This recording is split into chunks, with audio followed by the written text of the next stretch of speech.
Hello there. Jacqueline, affirmative versus Kayla, negative. Negative opening speech.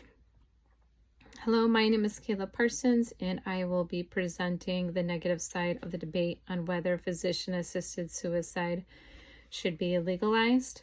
While the affirmative side emphasizes autonomy, dignity, and relief from suffering, these arguments overlook serious risk, particularly to vulnerable populations, including the elderly and disabled. First, I would like to respond to the claim that physician-assisted suicide promotes autonomy and control. According to disability scholar Harold Braswell, autonomy in end-of-life decisions is not always as clear-cut as it seems.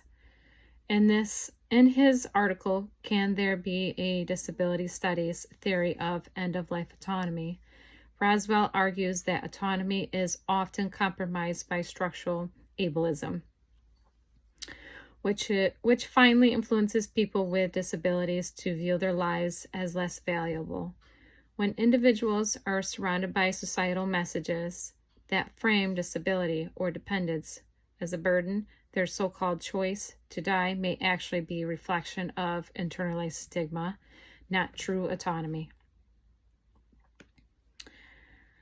Second, the slippery slope concern is real and supported by legal scholarship.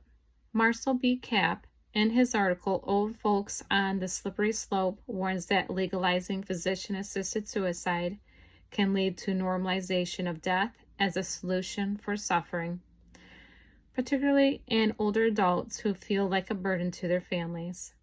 When right-to-die laws expand, there is a genuine danger of weakening safeguards and pressuring vulnerability patients, especially the elderly or chronically ill, toward death, not as an expression of free will, but due to slight pressure or despair.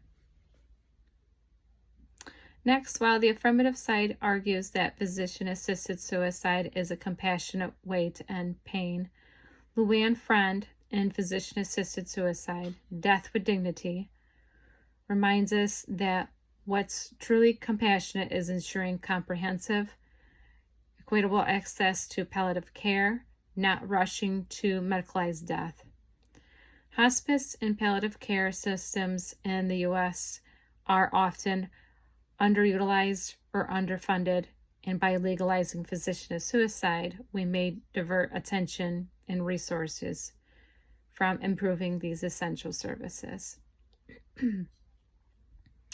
The solution to suffering should be better care, not death.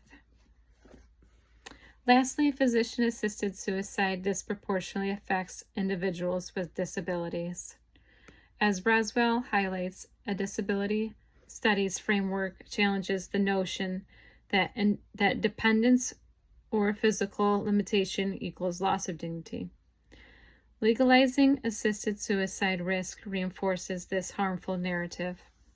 Instead of supporting patients and living fully, even with limitations, it may send the message that their lives are not worth living.